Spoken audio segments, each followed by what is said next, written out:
Hello dear student, welcome. तो अभी जैसे इंग्लिश में तुम लोग को ग्रामर आने वाला है 12th स्टैंडर्ड में, तो अच्छा खासा मैंने क्या सब सॉल्व कर दिया हो। तो अभी कैसे सॉल्व करना है, कैसे ग्रामर आएगा और अच्छे से फोकस करते हैं, ठीक है।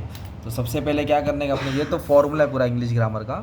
तो अभी एग्ज़ाम में क्वेश्चन कैसे आएगा और सॉल्व कैसे करना है, राइट। तो एग्ज़ाम में ना आपको एक सेंटेंस दिया रहेगा, जैसे फॉर एग्जाम्पल मैं रीड करता हूँ, he shook his head regretfully, सर हिलाया एकदम टेंशन में।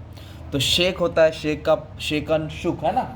तो एक सेंटेंस दिया है, मेन होता है ब्रैकेट। ब्रैकेट में क्या दिया वो पहले देखने का। तो ब्रैकेट में बोला है चूज द करेक्ट ऑल्टरनेटिव, मतलब चार में से कोई सिलेक्ट करो to get present perfect tense. क्या वर्ड आया?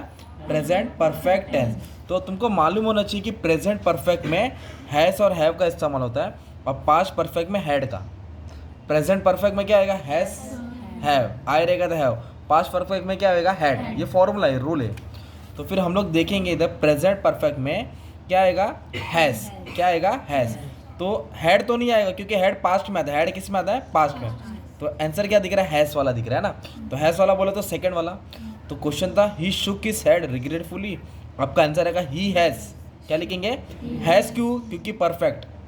और प्रेजेंट इसके लिए क्या है? हैज़। अगर पास्ट परफेक्ट होता क्या होता? तो हैड आता। क्या आता? हैड। पास्ट परफेक्ट रहता तो हैड। तो हमारा आंसर आएगा he has shaken his head regretfully. तो हैज़ क्यों इस्तेमाल किया? क्योंकि प्रेजेंट परफेक्ट था। अगर पास्ट परफेक्ट रहता तो हैड आता। तो सी वाला आंसर आता। अब इसका आंसर क्या है? बी। क्या है आंसर? तो आपका एक मार्क्स जेब में चला गया। अब वापस से फिर जेब गल की दूसरा मार्क्स ले गए। तो क्या दिया है? I will not open my mouth. इसका मतलब क्या नहीं है? I will not open my mouth, मैं अपना मुंह नहीं खोलेंगे, है ना। अब इधर बोला अफर्मेटिव। क्या करना है? एक होता है नेगेटिव, एक होता है अफर्मेटिव। नेगेटिव मतलब नेगेटिव करना है, अफर्मेटिव मतलब पॉजिटिव। तो ये नॉट बोला है मतलब नेगेटिव है, इसको क्या बनाना है? पॉजिटिव। मतलब नॉट को हटाएंगे, किसको हटाएंगे? और उसका उल्टा लिखेंगे, ओपन का उल्टा लिखेंगे। मैं अपना मुंह नहीं खोलूँगा मतलब मैं अपना बंद रखूँगा, बंद रखूँगा मतलब शट करूँगा, है ना। तो इसका आंसर आ रहा है लास्ट वाला, I will shut my mouth. I will, क्योंकि चेंज करते वक्त मीनिंग नहीं बदलना चाहिए। तो इसका आंसर आएगा I will shut my mouth. अगर आप लोग ये वाला आंसर लेते बी वाला, I will open my mouth, इधर बोला मुंह नहीं खोलने का, इधर बोला मैं मुंह खोल रहा हूँ, तो ये गलत हो जाएगा। I will not close my mouth, मैं मतलब मैं मेरा मुंह नहीं बंद करूँगा, मतलब मुंह खोल ही रहा है ना वो। सवाल क्या था? I will not my open my mouth. तो आंसर आएगा I will shut my mouth. तो आंसर ये आएगा ना। आंसर इसके अंदर ही रहता है, 2-3 बार रीड करना पड़ता है। फिर 2 सेंटेंस हो गए तुम्हारे। क्या हो गए? 2। फिर तुमको अलग से 4 मार्क का टॉपिक आएगा। तो इधर आर्टिकल्स बोला है। क्या बोला है? आर्टिकल्स में ए एंड द आता है, राइट। A and the. तो मैंने इसका अच्छे से समझा दिया। अभी जरा इस पे आते हैं। इधर मोस्ट दिया है। क्या दिया है? मोस्ट के आगे हमेशा द आता है। क्या आता है? मोस्ट के आगे हमेशा क्या आता है? The most beautiful, the most handsome, the most romantic, the most elegant, है ना। The most. और वर्ल्ड दुनिया होता है, दुनिया भी एक ही होती है, तो इसके लिए क्या आएगा? द आएगा। क्या आएगा? द। जो एक चीज़ रहेगी उसके आगे अ डालेंगे। क्या डालेंगे? और एन कहाँ डालेंगे? जो अ आ ई हम लोग ने अभी पढ़े, तो अभी इसका रूल्स मैंने डाल दिया, थोड़ा चेक कर लेना। फिलहाल इसके आंसर द आएगा। क्या आएगा? द। प्रीपोजिशन अलग होता है, ठीक है। ये क्या था तुम्हारा मालूम है क्या? आर्टिकल्स था। क्या था? अब इधर क्या बोला है? हैसूनेस का इस्तेमाल करना है। किसका? हैसूनेस है। Captain gave an order, captain ने क्या दिया? ऑर्डर दिया। फिर कॉमा बोला है सोल्जर्स फायर्ड, सोल्जर्स फायर करना चालू किया। अपनों को क्या, देखो ये रूल है, एसुनेस आएगा ना आपका। क्या आएगा? एसुनेस। तो नो सोनर यूज़ करने का, तुमको क्या यूज़ करने का? तो अभी कैसे यूज़ करने का पहले दिमाग में डालो। हैसुनेस की जगह पे नो सूनर आएगा और जो कॉमा है उधर के जगह पे देन आएगा। फिर क्वेश्चन का ना टेंस चेक करने का, प्रेजेंट है कि पास्ट है। कैप्टन गिव ऑर्डर है कि गेव ऑर्डर है? गिव प्रेजेंट होता है। क्या होता है? प्रेजेंट रहेगा तो डू आएगा, अगर पास्ट रहेगा तो क्या आएगा? डिड। तो ये गेव है तो इसलिए क्या आएगा? डिड आएगा। तो नो सूनर डिड। क्या आएगा? अगर इधर रेखा रहता give an order, as soon as the captain give an order, तो गिव बोले रहता ना तो डू वाला आता। क्या था? अगर गिव्स रहता GIVES तो डस वाला आता। क्या था? डस। पर इधर पास्ट टेंस इसलिए डिड का यूज़ किया। किसका यूज़ किया? No sooner did the captain give an order then the soldier fired. Answer B वाला है। क्या आंसर? तो ऐसा पहचानना है, राइट। और इनडायरेक्ट डायरेक्ट स्पीच अच्छे से मैंने समझा दिया मस्त में, अच्छे से इसका भी सेपरेट बना दिया। अब इधर क्वेश्चन आया। इधर क्या बोला है? द टीचर सेड, टीचर ने कहा कि अर्थ रिवॉल्व्स अराउंड द सन, है ना। अर्थ घूमता है किसके आगे? सन के आगे पीछे। तो टीचर सेड दैट, पहले क्या लिखेंगे? तो जो नहीं है पहले वो हटा देंगे। तो टीचर सेड दैट रिवॉल्व से क्या ये? तो फिलहाल सेम ही लिखना पड़ेगा ना। तो हैड कब इस्तेमाल करेंगे? जब इधर दिया रहता, वर्ब दिया नहीं तो वर्ब भी नहीं आएगा, है ना। तो रिवॉल्व मतलब पास्ट में नहीं लिखना इसको, रिवॉल्व से इसलिए रिवॉल्व मतलब अभी भी घूम ही रहा है, क्योंकि ये कांस्टेंट ट्रूथ है ना, सच है ना। घूम, ईडी मतलब घूम रहा था, घूम रहा है, घूमेगा, तो ये घूमते ही रहता है, इसलिए सेम लिखना पड़ेगा इसको। The earth revolves around the sun. तो टीचर सेड दैट, टीचर कि अर्थ घूम रहा है, तो इस पर थोड़ा ध्यान देना पड़ेगा, ये वाला थोड़ा अलग टाइप का है। फिर स्पॉट द एरर आएगा, क्या आएगा, मतलब सेंटेंस में मिस्टेक को ढूंढो।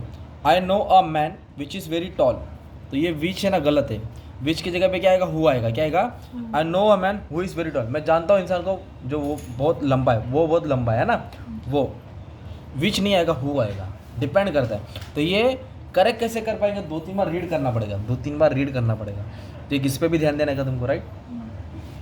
फिर वापस है पैसे जाएगा, सॉल्व करेंगे, पर्सन रिस्पॉन्स देगा, फिर अलग से लैंग्वेज स्टडी में फिर 2 ग्रामर मिलेगा ना तुमको, एक इधर मिला, एक इधर मिला है। अभी वाले ग्रामर में बोला मॉडल ऑक्सिलरी, तो डायरेक्ट मॉडल ऑक्सिलरी का मैं फॉर्मूला लेके आया तुम्हारे लिए, है ना।